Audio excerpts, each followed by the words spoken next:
Right, welcome back to Nick's Garage. Because it's been so long, I thought I'd do a quick introduction to this project for anyone that's not seen it before. It's probably been maybe 8 weeks since I uploaded a video on this.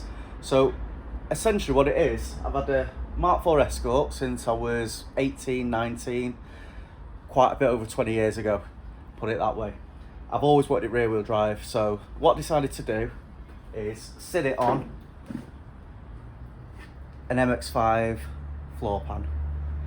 So I'll give you a quick show of what I've done.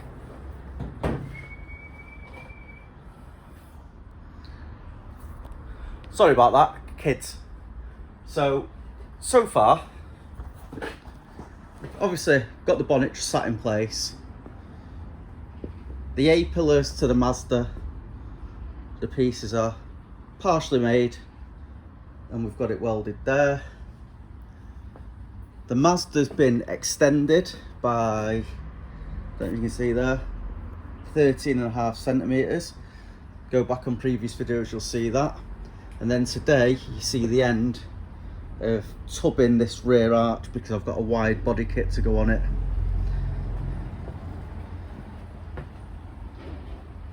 There is a nice boot build in there.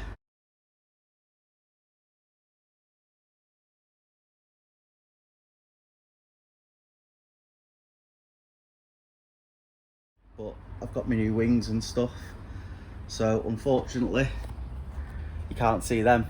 So that's just a quick introduction as to what it is. Go back on the previous videos if you've not seen them. If you have, hopefully you enjoy the rest of this video. Welcome back.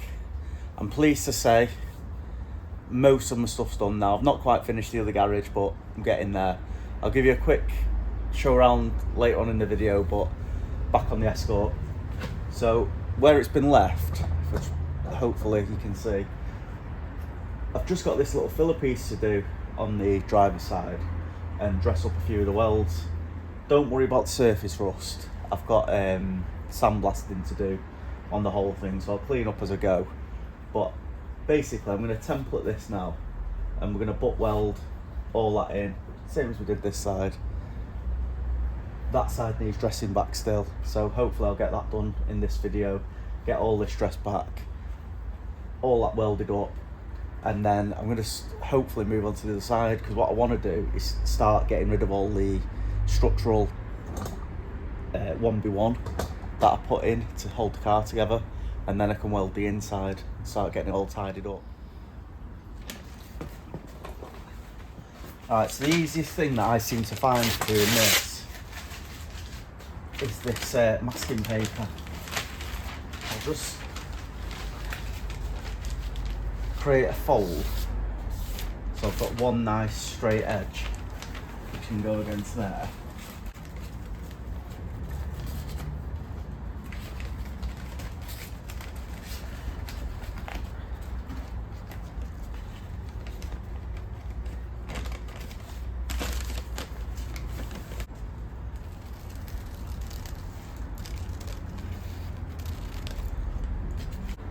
I do need to add a little bit onto the top, if you can see there. I did cut it a little bit too short, so I'll add that little bit in, or I could just fill it with weld, which might be the easier option.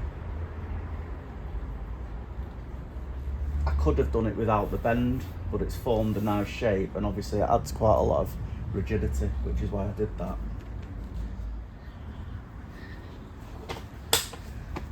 Alright, so I found a nice little offcut that'll do this.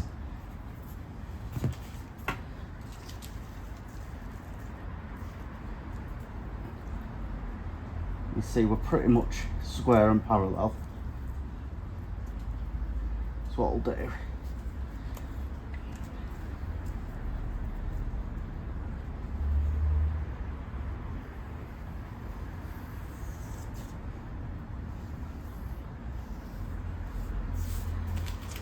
Go around there.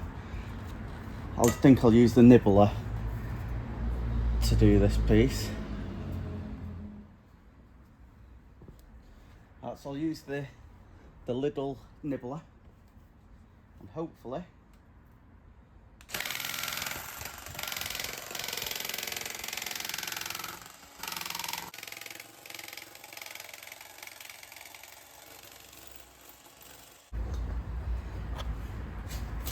Alright, so we're nowhere near the finished article, but we're somewhere near. So we need to take out this little bit at the bottom here.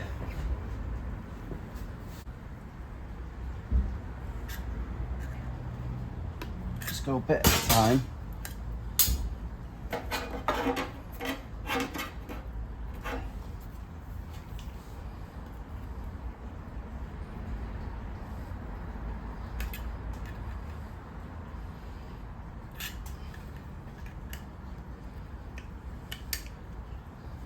Deforming a little bit when I'm doing this, so we'll have to flat it back.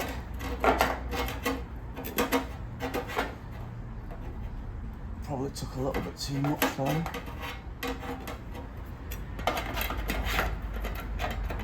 But to be fair, this edge needs trimming off a bit.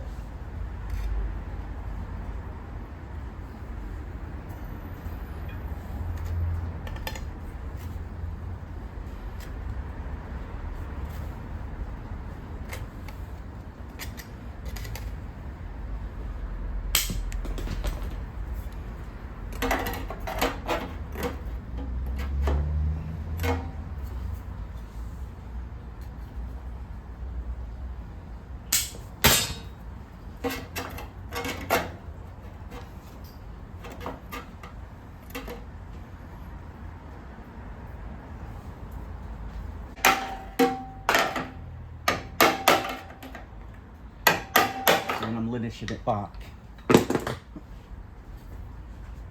we can lose that section. And now we're pretty much bang on, I think. So it's kicked up slightly. There you go. It's got a nice little tiny gap around going round. Just take a little bit off the top.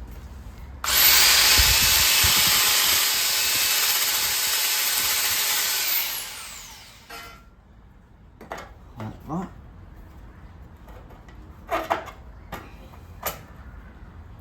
And we're ready to start spot welding now. So for doing this now, what I'm thinking is I'm going to try and get these in to get me all nice and flush at the top, and then I can just do a couple of little spots down at the bottom. So we'll see how successful I can be with getting one of these in place.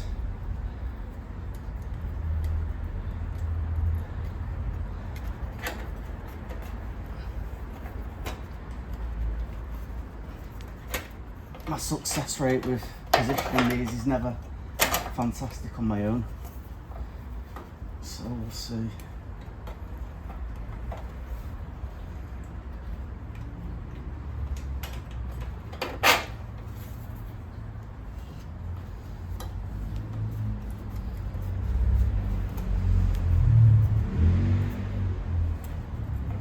And it's proving to be the case. Oh, actually, in fact, that might be okay, you know. If I can get a couple of tacks in there,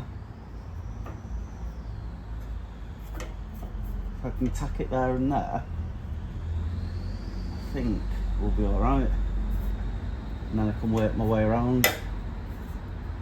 Not welded for about 8 weeks, so we'll see how this goes. I think I'll just grab the wire brush or wire wheel and just clean up a little bit of the surface just before I do.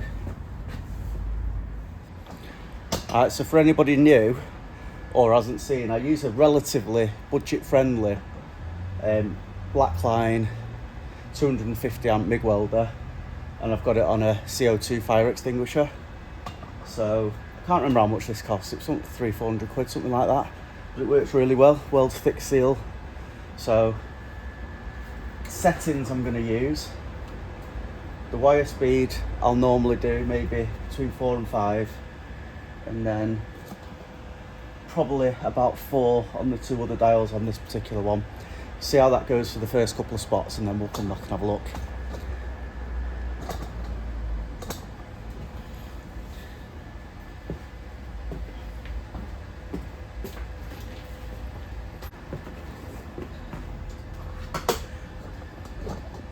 Likewise, the mask that I use is just off Amazon. Relatively cheap, not the cheapest, but it's a colour view one, and this has made the world of difference to seeing what I'm doing.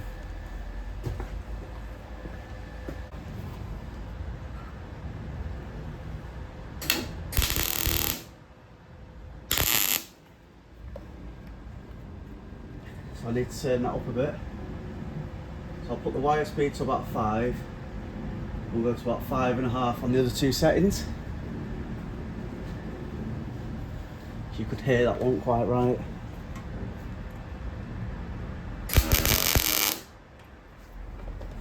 Bit better, but again, I mean, the weld's okay, but it's a bit too prominent.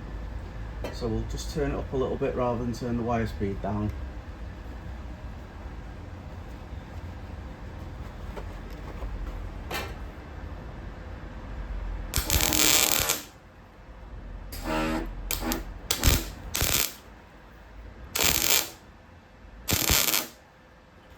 I think that's probably about there. I've turned it down a little bit though because we've got the gap. I just found it blew through a little bit there. So I'll get one more tack in and then we can take the piece out. Let's just knock this bit back a little bit in line. Not going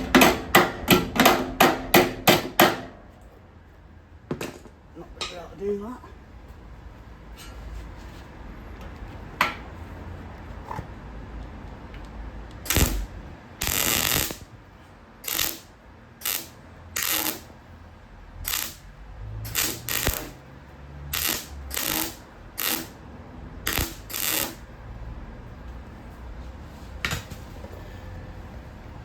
Right, so let's take this out.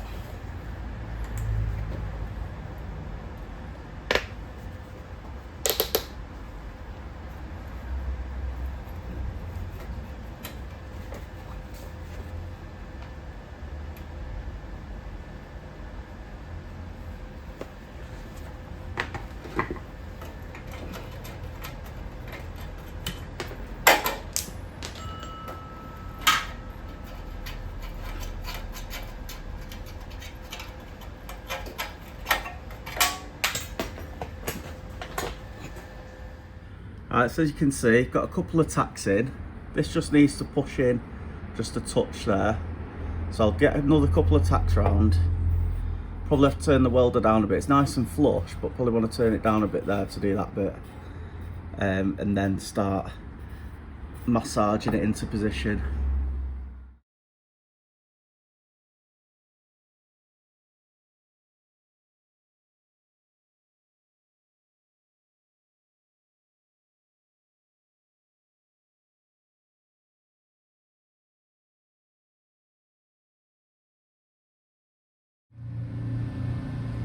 Right, so I've now got the fire blanket over my legs. So we'll see if this can be a little bit more comfortable.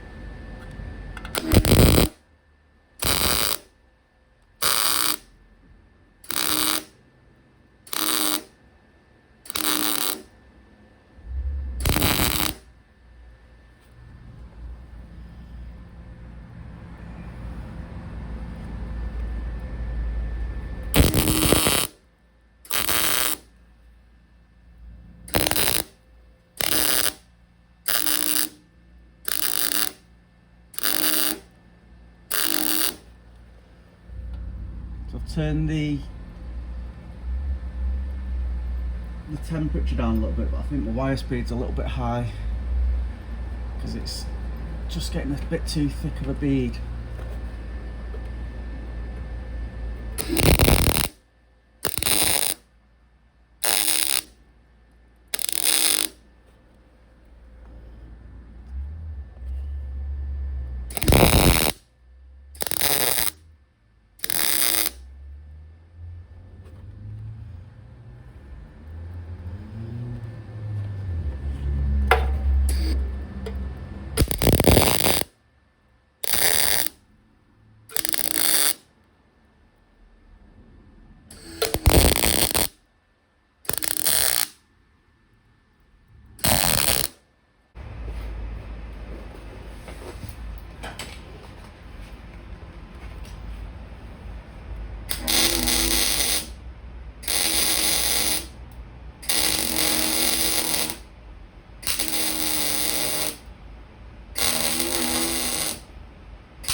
Alright, so let's get this line welded up now. I think the top, just have to do a couple of little passes.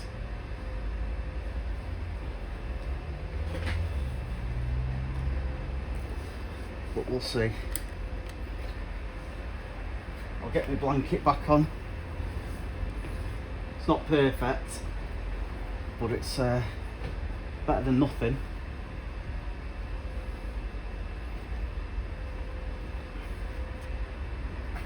What I'll do as well is I'll do one continuous bead all the way down, and then we'll just double over at the top where it's missing, I think.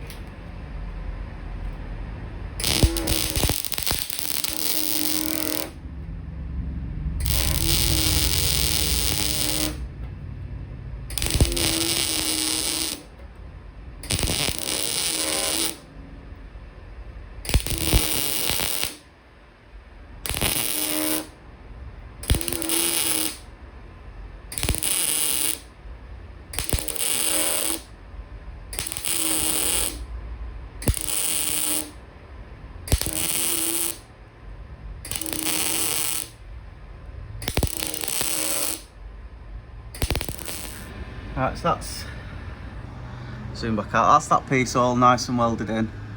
Just wants linishing back, but I think I'll leave the linishing back for a bit. I think I'll do it all at once. And to be honest with you, by the time it's stone chipped, I may not even bother. Adds extra strength on it. Things like this want sorting though. But other than welding that from the top side, and I'll show you the top side, you're gonna get the first look. I don't know what it's come out like, but I'll have a look on the camera in a second. But essentially that needs welding in across there, but I need to push down in order to do that. And then you can see how this has gone. So that is butted up. A lot of cleaning up needed. But it's all structurally sound. Got to get on with that side. So I mentioned in my update that I was clearing this garage. Now I've partly done it. I've got the Metro sat over there where I wanted it to be, and then I've got just over 3 meters of space from that edge. I can still access the ramp as well with another car to over there. All I need to do is start tidying this area up, but most of my work at the moment is in the other garage. This is rubbish that's actually come out of the garage. All my new shelving's up. Facebook Marketplace boxes going all the way around. There's a couple of empty ones, so I have got still a bit of space to start moving this into, and I'm hopefully going to try and get the lathe fitted over there, get rid of one of them shelves and fit it over there. But that will be possibly in another video. I might just do that in my own time.